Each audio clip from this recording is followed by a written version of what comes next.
नमस्कार, मैं योगेश राणा। भगत सिंह कोश्यारी ने देहरादून में आयोजित एक कार्यक्रम में कुछ ऐसी बातें कही जिनकी चर्चा बड़ी सुर्खियां बटोर रही है। देहरादून से लेकर दिल्ली तक इनकी चर्चा हो गई है उनकी बातों की। यह कार्यक्रम वैसे तो उत्तराखंड में ही मौजूद था, देहरादून राजधानी में ही, और धामी सरकार के 4 साल के कार्यकाल पर आयोजित था। यहाँ पर एक किताब का विमोचन भी हुआ जिसका नाम है नायक से जननायक। यह किताब भी मुख्यमंत्री पुष्कर सिंह धामी पर ही लिखी गई है। यहाँ पर कोश्यारी ने 3-4 ऐसी बातें कही जिनको लेकर उत्तराखंड में बीजेपी में चल रहे मौजूदा दौर से उनकी बातों को जोड़कर देखा जा रहा है। भगत सिंह कोश्यारी की जो बीजेपी में मौजूदा दौर चल रहा है, उनकी बातों के बड़े राजनीतिक मायने हैं, इसीलिए उनकी बातें सुननी चाहिए और उनकी बातों के निहितार्थ समझने चाहिए। पहली सबसे बड़ी बात जो भगत सिंह कोश्यारी ने कही, कोश्यारी ने पुष्कर सिंह धामी की तुलना एनडी तिवारी, अटल बिहारी वाजपेयी, नरेंद्र मोदी और योगी आदित्यनाथ से की। उन्होंने कहा ये जो लोग हैं, योगी, धामी, तिवारी, मोदी, जो सीधे राजनीति के शीर्ष पर पहुंचे हैं, एकदम से इनमें कोई ना कोई तो शक्तियां होती है, तभी ऐसा होता है। कोश्यारी ने दूसरी बड़ी बात यह कही, मैंने पिछले 4 साल में विपक्ष का कोई एक ऐसा आदमी नहीं देखा और सुना है, कार्यकर्ता तक, जिसने धामी की निंदा की हो। विपक्ष के सबसे बड़े व्यक्ति हरीश रावत भी उनकी तारीफ करते हैं। उन्होंने एक और तीसरी बात कही जिसकी चर्चा है। उन्होंने कहा कि, और ये जो तीसरी बात कही है, इसके उत्तराखंड में जो मौजूदा बीजेपी के राजनीतिक माहौल है उसमें ये बहुत ही महत्वपूर्ण बात मानी जानी चाहिए। उन्होंने कहा, कोश्यारी ने, कि धामी सभी को साथ लेकर चलने वाले हैं, उनके व्यवहार में बहुत ही सरलता है। मैं उनको एनडी तिवारी के पास लेकर जाता था, शायद ये उन्होंने वहां से सीखा है। धामी जहां से भी अच्छे गुण मिलते उन्हें अंगीकार कर लेते। अब चौथी बात पर आते हैं जो कोश्यारी ने मंच से कही है। मैं ऐसे 20 लोगों को जानता हूं, यह कोश्यारी ने कहा है कि मैं ऐसे 20 लोगों को जानता हूं जो मेरे कहने पर धामी से मिलने गए। अधिकारियों ने, इनमें से कुछ लोगों को जब मिलने में अड़चन आई, अधिकारी मिलने नहीं दे रहे थे, सरकारी व्यवस्था होती है एक, लेकिन जब मैंने कहा और मेरे कहने पर वो धामी से मिलने गए और जब मिलकर वापस आए तो सभी ने कहा ऐसा लगता ही नहीं कि वो मुख्यमंत्री है, ऐसा लगता है वो पहले वाले ही धामी हैं जो जब वो मुख्यमंत्री नहीं हुआ करते थे। यानी कि उनमें कोई बदलाव नहीं है इतने बड़े पद के बावजूद।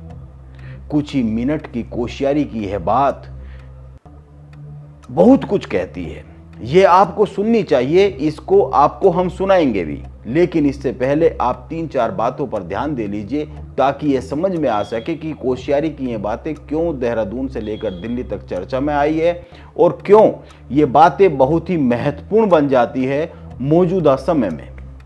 पहली बात, कुछ ही दिन पहले कैबिनेट मंत्री गणेश जोशी से पत्रकारों ने एक सवाल किया था और उस सवाल के जवाब में गणेश जोशी ने कहा था कि उत्तराखंड में जिस दिन से कोई मुख्यमंत्री बनता है उसी दिन से उसकी कुर्सी हिलाने की बातें शुरू हो जाती है। लेकिन उत्तराखंड में बीजेपी की मौजूदा सरकार पूरी तरीके से स्थिर है। मुख्यमंत्री पुष्कर सिंह धामी के नेतृत्व में सरकार मजबूत तरीके से काम कर रही है। इसके बाद इसी तरह की अफवाहों, चर्चाओं की बातों को ध्यान में रखते हुए पत्रकारों ने बीजेपी के प्रदेश अध्यक्ष महेंद्र भट्ट से भी मौजूदा सरकार की स्थिरता को लेकर सवाल किया। महेंद्र भट्ट ने 3-4 बातें कही और वे बातें जो उन्होंने कही उनको समझना चाहिए, सुनना चाहिए। महेंद्र भट्ट ने कहा कि धामी ने अपने 4 साल से अधिक के कार्यकाल में अपने फैसलों से जनता का विश्वास जीता है। पार्टी का केंद्रीय नेतृत्व जानता है कि राजनीतिक अस्थिरता विकास को प्रभावित करती है। महेंद्र भट्ट ने 3 और बातें कही। पहली बात, उन्होंने कहा कि दिवाली तक मंत्रिमंडल का विस्तार हो जाएगा। दूसरी बात, उन्होंने कहा 2027 का विधानसभा चुनाव 100% धामी जी के नेतृत्व में होगा। और तीसरी बात, भाजपा जीत की हैट्रिक बनाएगी। अब सवाल यह आया कि आखिर पत्रकारों ने कैबिनेट मंत्री गणेश जोशी और महेंद्र भट्ट से ऐसे सवाल क्यों पूछे? क्या बीजेपी में कुछ चल रहा है? आप ध्यान दीजिए, पिछले कुछ समय में बीजेपी सांसद त्रिवेंद्र सिंह रावत, पूर्व सीएम तीरथ सिंह रावत, विधायक बीजेपी के अरविंद पांडे, विधायक बिशन सिंह चुफाल, विधायक मुन्ना सिंह चौहान जैसे कुछ और नेता हैं जिनके बयान और गतिविधियां सुर्खियां बनती रही है अखबारों की और मीडिया की, और जिनका मतलब यह निकाला जाता है उनकी बातों का और उनकी गतिविधियों का कि वो बीजेपी के मौजूदा नेतृत्व में खुद को असहज महसूस कर रहे हैं। इसी कारण ऐसे कुछ सवाल जन्म ले लेते हैं। लेकिन अब भगत सिंह कोश्यारी ने जो बातें कह दी है उससे यह साफ हो जाता है कि बीजेपी का थिंक टैंक धामी से खुश है, और यह बात देहरादून से दिल्ली तक चर्चा में है। उत्तराखंड में बीजेपी के सबसे बड़े थिंक टैंक तो भगत सिंह कोश्यारी ही है मौजूदा समय में, ये माना जाना चाहिए। क्योंकि अगर मौजूदा समय में उत्तराखंड में बीजेपी की राजनीति को देखें तो जो शीर्ष पर बैठे हुए लोग हैं वो किसी न किसी तरीके से भगत सिंह कोश्यारी के ही आसपास रहे हुए लोग हैं। इसीलिए भगत सिंह कोश्यारी इतनी बड़ी बात कह रहे, धामी पर पूर्ण विश्वास जता रहे हैं, तो इसके मौजूदा समय में राजनीति में बड़े राजनीतिक मायने हैं। आप भगत सिंह कोश्यारी के पूरे भाषण के कुछ वो हिस्से सुनिए जो महत्वपूर्ण है, जिसमें उन्होंने धामी को लेकर बेबाक अपनी राय रखी है। इसके बाद कुछ और बात करते हैं। अच्छा काम करता तो उसकी तारीफ करते हैं, और मुझे जो एक विशेष चीज लगी, मैं कहना मेरी बात तो दोनों लोग बोल चुके हैं, तो विशेष चीज लगी कि इन 4 वर्षों में मैंने किसी प्रतिपक्ष के किसी नेता को तो छोड़ो, उनके किसी छोटे कार्यकर्ता को भी पुष्कर सिंह धामी के नाम से उसकी निंदा करते हुए नहीं सुना। और मेरे छोटे भाई हरीश जी, हमारी जब तक हम राजनीति में थे हम एक दूसरे के वक्तव्यों पर अपना वक्तव्य देते रहते थे तो थोड़ा अच्छा भी लगता था। आजकल लोग कहते भी भगत दा आप चुप हो गए तो जो है खाली काफल खाने तक ही रह जाते हैं या ककड़ी खाने तक ही रह जाते हैं, आप तो जरा नमक मिर्च लगाती थे तो अच्छा लगता था, तो अब नमक मिर्च लगता नहीं है। लेकिन तो भी उन्होंने भी कहा कि नहीं पुष्कर सिंह धामी जी अच्छा काम कर रहे हैं। मैंने 2 राजनेता से देखे हैं, अटल बिहारी वाजपेयी और नरेंद्र तिवारी। ये पता नहीं कुछ ऐसा है कि आप तो अच्छी विद्वान है ना, प्रोफेसर हो क्या, इनकी तरह से अफसर हो कि प्रोफेसर, इनकम टैक्स कमिश्नर और बाबा दोनों कमिश्नर। तो मुझे कुछ ऐसा लगा कि इतनी युवावस्था में और बिना किसी अनुभव के कभी मंत्री भी नहीं रहे और एकदम मुख्यमंत्री बन गए, तो लगातार सफलता की ही कहानियां आ रही। विफलता की भी होंगी, कुछ कमियां भी होंगी, मैं नहीं मानता हूं कि कमियां नहीं होंगी, लेकिन सफलता की इतनी कहानियां आती हैं। तो मुझे क्या लगा कि ये जो एकारांत होता है, यानी मोदी, तिवारी, धामी, योगी, तो कुछ एकारांत में कुछ शक्ति ज्यादा होती है, आकर्षण शक्ति ज्यादा होती है, इसलिए कि पुरुष को पुरुष कहते, स्त्री में एकारांत होता है। तो इसलिए और ये जो शक्ति है कुछ न कुछ तो भी कहीं न कहीं विशेषता है, जिसके कारण से धामी जी काफी लोकप्रिय यहाँ पर हो गए हैं। राजनीति में मीठा होना बड़ा कठिन काम है। तुलसीदास जी कह गए हैं, तुलसी मीठे वचन से सुख उपजत चहो, वशीकरण मंत्र यह है तज दे वचन कठोर। तो मैंने पिछले 4 सालों में पुष्कर जी मेरे साथ रहे हैं, तो मैं तो बहुत कठोर बोलता हूँ, बड़े बड़ों को डांट देता हूँ,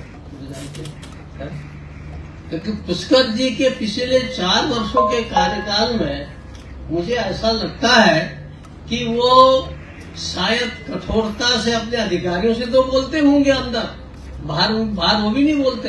कुछ राजनेता ना आपको देखा है, अधिकारियों को, तहसीलदार को, क्या है, एसडीएम को, डीएम को डांटने से अपनी बड़ी समझते हैं।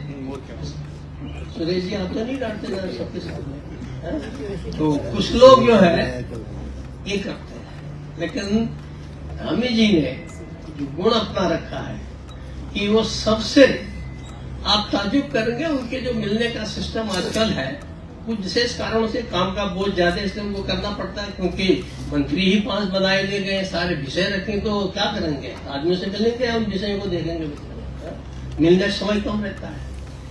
और जब अधिकारी लोग मिलने नहीं देते, लोग मेरे पास आते हैं, गुस्से में आते हैं, और मैं उनसे कहता हूँ भाई जरा मिलाओ फला, मैं कौन अधिकारी ने मिला, ऐसा तो शायद हो भी नहीं सकता है। और जब मिलके आते हैं तो मेरे पास आते हैं तो कहते साहब अरे धामी जी तो भगतदार इतने अच्छी तरह से उन्होंने हमको बताया और चाय भी पिलाई, शॉल भी उड़ाया और बातचीत भी की, और ऐसा लगता है कि वो आज मुख्यमंत्री नहीं पहले का ही धामी है।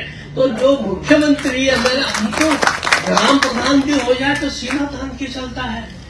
तो मुख्यमंत्री बनने के बाद आदमी ठीक है, व्यवस्था के कारण से लोगों को कुछ कठिनाई होती होगी, और जब वो मिलता है, और मुझे ऐसे 20 नाम नेगी साहब 20 नाम बता सकता हूँ मैं आपको, यहाँ से लेके बिहार से लेके महाराष्ट्र से लेके कहाँ से लेके लोग आते हैं, और यहाँ के लोग भी, तो उनका जो ये एक प्रकार से लोक संग्रही व्यवहार है, लोगों को साथ लेकर के चलने का व्यवहार है। मुझे लगता है कि ये योजनाएं तो हमारे अधिकारीगण हमको बहुत सुझाते, मुझे भी बहुत सुझाते थे, है नहीं, तो अधिकारीगण इस मामले में होशियार होते, ये बनाओ, ये बनाओ, ये बनाओ, ये बनाओ, ये बनाओ। लेकिन सारी योजनाओं के बाद भी यदि आपके व्यवहार में थोड़ी सी भी गड़बड़ हो गई तो फिर सारा गुड़ गोबर हो जाता है।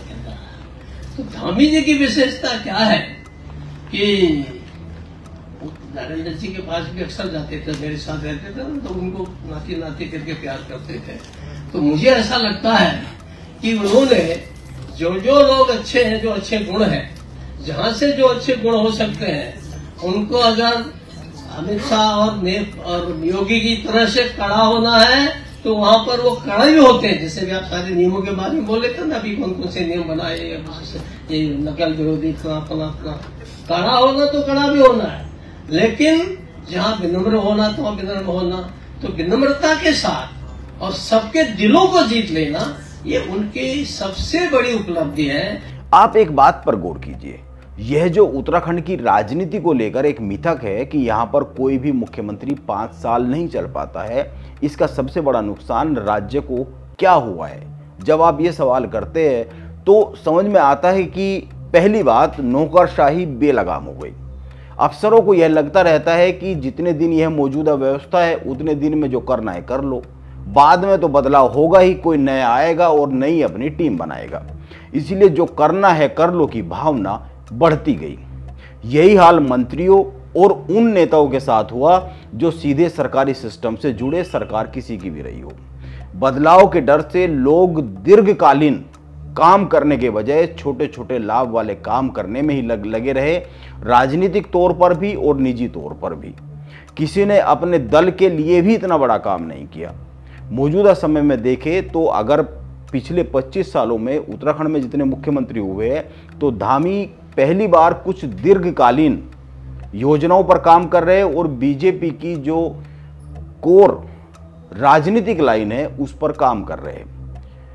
कोश्यारी ने यह जो बातें कही है, ये ऐसे वक्त में कही है जब मंत्रिमंडल विस्तार की चर्चा चरम पर है उत्तराखंड में। धामी से एक ही दिन में 7 विधायक मिल रहे हैं और लगातार बीजेपी के पदाधिकारी और अन्य जो नेता है बीजेपी के या कांग्रेस के प्रमुख लोग हैं वो लगातार मिल रहे हैं। ऐसे समय में राज्य में बीजेपी के सबसे दिग्गज नेता कह रहे हैं कि एक मुख्यमंत्री के तौर पर धामी सफल और लोकप्रिय साबित हुए हैं। उनकी सबसे बड़ी उपलब्धि यह है कि विपक्ष के नेता भी कार्यकर्ता तक व्यक्तिगत तौर पर सीएम धामी की आलोचना नहीं करते।